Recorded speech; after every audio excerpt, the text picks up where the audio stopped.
មនុស្សបែងចែកជាពីរប្រភេទមួយប្រភេទគឺមនុស្សស៊ីមនុស្សមួយប្រភេទទៀតគឺមនុស្សដែលត្រូវគេស៊ីมันអាចឈរនៅក្នុងគោលការណ៍ស្មារតី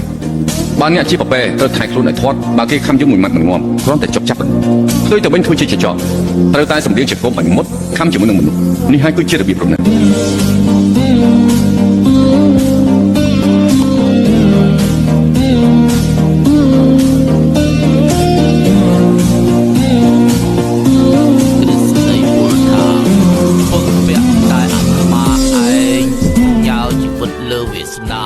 សម្រាប់បានប្រមាថមិនបានទេ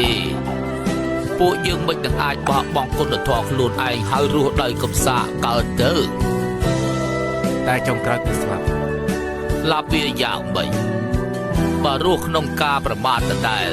ស្លាប់ទៅវាមានភាពថ្លៃថ្នូរល្អជាងបាទ